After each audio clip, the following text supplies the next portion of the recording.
Would I be the a-hole if I didn't pay for my daughter's college tuition? I, 44 male, am divorced and have been for over 10 years now. My ex-wife and I have 2 children, one son Ben, 19, and one daughter Lauren, 17. My ex-wife and I split custody 50-50, and I paid child support on time every month, as well as ensured our children had everything that they needed for sports and other activities. At a young age, I started a college fund/early life starter fund for the kids, which they were aware of, and has grown to be a large amount through the years. Over the years, I have always had my children on my time and tried to be present in their lives. Ben has always been happy to come to my home, have family time, tell me about his life, have a father-son role pretty much. Lauren, on the other hand, is the total opposite. She pulled away at a young age, and when she was old enough to decide for herself, she cut me out pretty much 100%.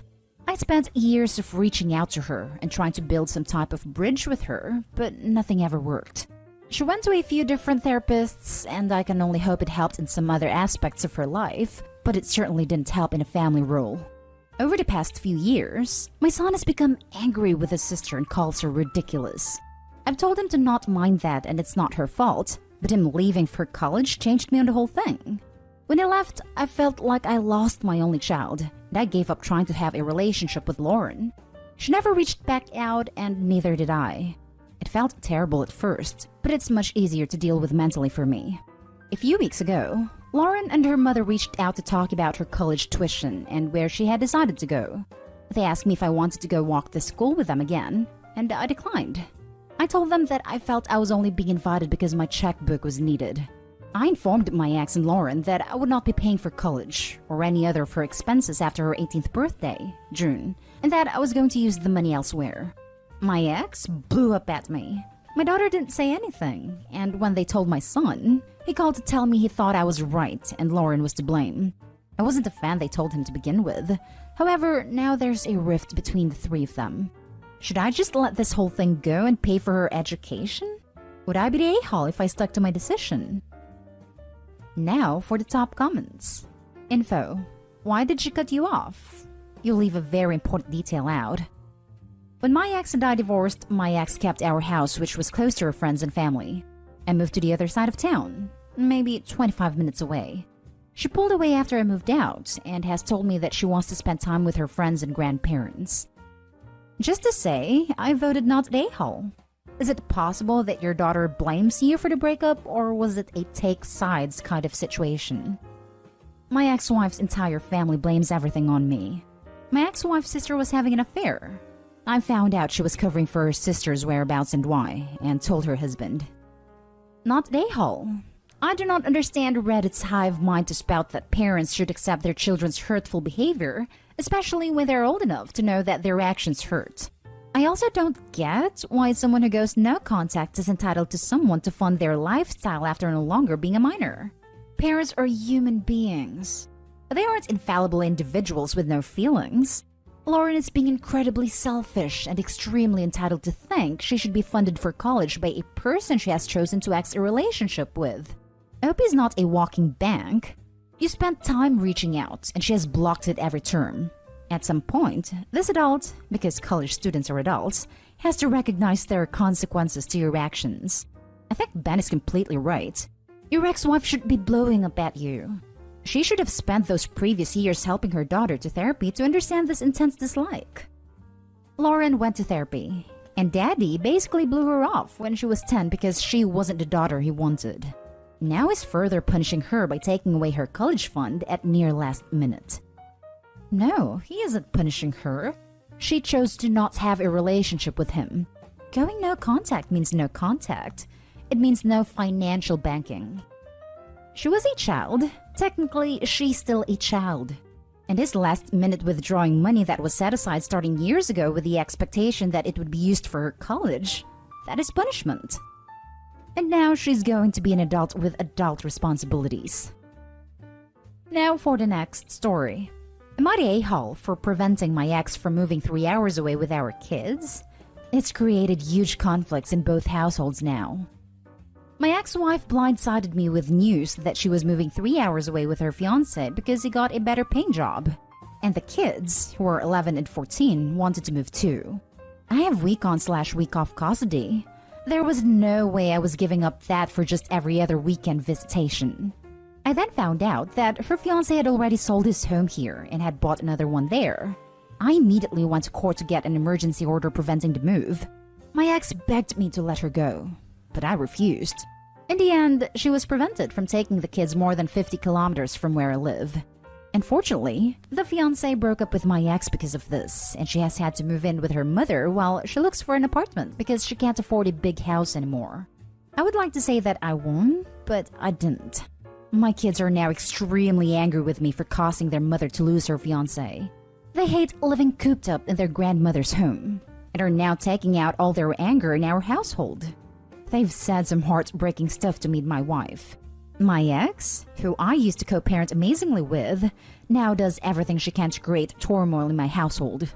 She has even verbally told me that she's going to use our kids to break up my marriage as revenge. And my kids have done stuff that make me believe she's going through with her threats.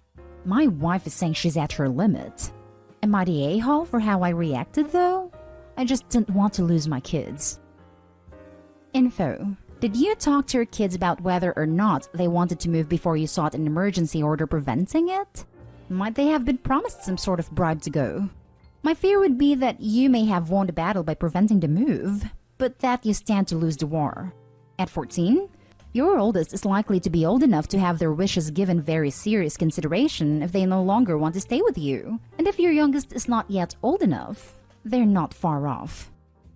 They wanted to move, but it was because they were promised a horse at the new house. I felt they were being bribed to be kept away from me. And kids have a say in custody when they're 15 where we live. My youngest is only 11. If this had been a proper discussion, I might have decided differently. But I felt forced to get the emergency order because it happened so last minute. This is probably going to be unpopular, but everyone sucks here. The kids are old enough to decide where they want to be. At any point during this, did you actually talk to them to see what they wanted? It doesn't sound like either of you are actually trying to put the kids first. Edit. Can you elaborate on what your children are doing that's ruining your marriage? At any point during this, did you actually talk to them to see what they wanted? And the kids, who are 11 and 14, wanted to move too. Yeah, I saw that, but I'm still wondering if he actually sat down and had a conversation with them before reacting the way he did. I just wonder if he actually tried to hear them out or just decided their feelings weren't valid. Like saying they only wanted to move due to bribes, which may be true, but did Opie come to that conclusion by having an honest conversation, or did he just decide that himself without listening to them? It could be that they genuinely wanted this new opportunity and they truly just liked their mother's new partner. Totally fair.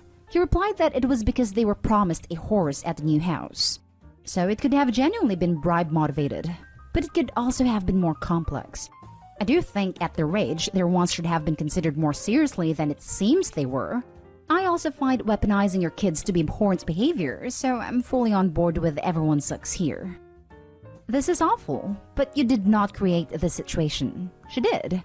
Not today, Hall, and the courts agree with you. She had to know this would be a problem, which is why she didn't tell you until it was too late for her to make other reasonable plans. If her fiancé actually broke up with her over this, they didn't have a very strong relationship to begin with. The next story is titled, Would I be the a-hole for making my half-siblings take DNA tests? My dad was a pro athlete. He wasn't famous, but he was a steady presence on a team that was. When his career ended after injury, his first wife divorced him, cleaned him out, and got custody of their kids. Turned his kids against him and never remarried so she wouldn't lose the alimony payments. When Dad met my mom, his ex threw a fit because mom came from a poor family / wasn't white, and according to his ex, she was a gold-digging hoe because she was pregnant before they got married. My mom died when I was young, and we struggled for money between the payments Dad was making and his injury / lack of education, making it hard for him to get a job. My half-brothers were really well off from his support payments and the money from their mom and her close friend she was living with. Whenever they stayed with us, they made it clear that they were only there because of the custody order and that they thought we were trash. When Dad saw how upset they were making me after my mom died, he stopped asking them to come. Dad passed away a few months ago. His will left everything to me, so I'm basically set for a modest life. As adults, my half-brothers never had contact with him, Not even on holidays or his birthday. Suddenly, they're saying that I'm not his. They're going to compel a DNA test, that I influenced his will, and they're taking me to court. I have no doubts that I'm his, thanks to a DNA test I already took years ago for non-paternity reasons that they don't know about. What I am starting to question is if any of them are his sons. Would I be the a-hole for agreeing to take a test, but insisting that they have DNA tests too, knowing that I'm not going to give them anything even if they pass?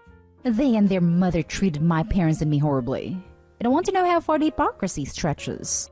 I also sincerely want to not have any of them actually be my family. Now for the top comments. Info: what would be the point of demanding DNA tests from these people when it changes nothing? Your father left a will. They are not in the will.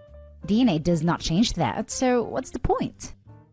I think depending on the relation, if nothing is given, they can contest the will, which I assume is why they're taking her to court, so it would just cement the fact they have no rights to anything of the dad's. They already aren't your family. Just go no contact with them. How would they even compel a test?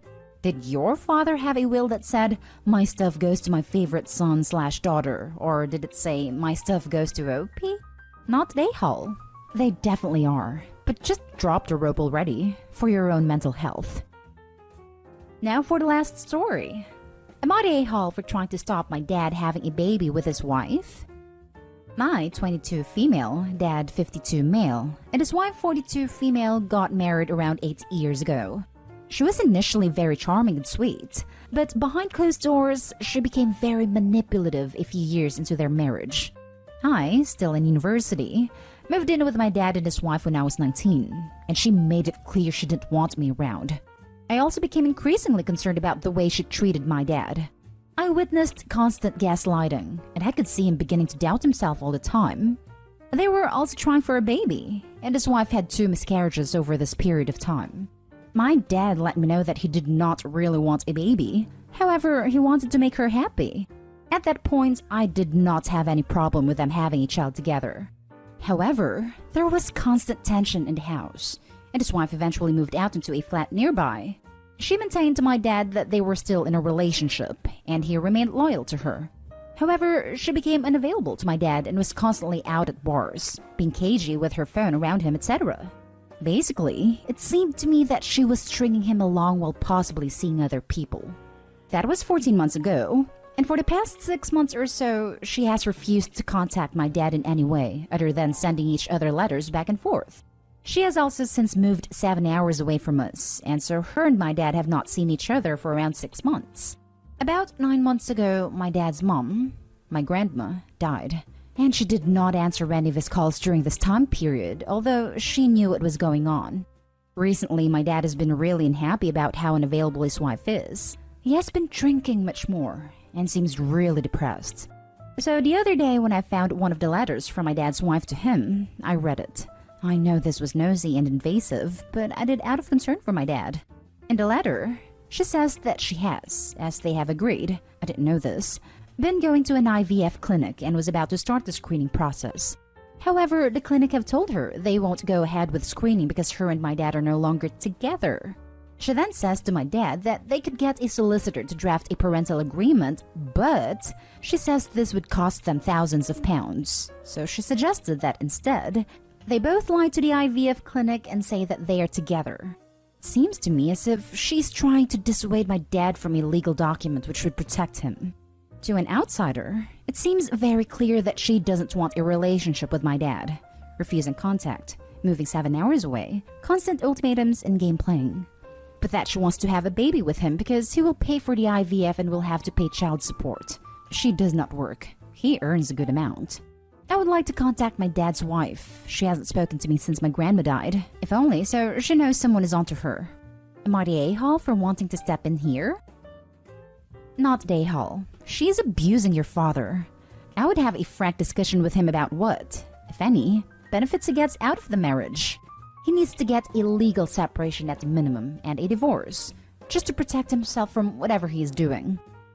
I would like to contact my dad's wife. She hasn't spoken to me since my grandma died, if only so she knows someone is onto her. OP, don't talk to her. Talk to your father like Dallas says. Not Dayhall. Hire a private investigator. Need pictures to show her with other men. She's probably living with another man. Lying to that man and definitely lying to your dad. She's trying to extort money out of him. Get your dad some help. He needs therapy to break out of whatever delusions he is under. Stepmom is diabolical. She doesn't need a baby. She wants money. She will convince him to deposit money in her account so that she can pay for treatment. Have your dad insist that the IVF has to be done in his city. Non-negotiable. Not Dayhall. I would write the IVF clinic and tell them she and your father have lived 7 hours apart since X date.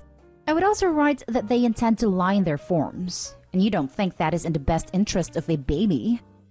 I have thought about doing that. I don't know how I'd provide evidence though, and whether the clinic would even care. I wish I knew what clinic it was too. It's somewhere 7 hours away where she lives.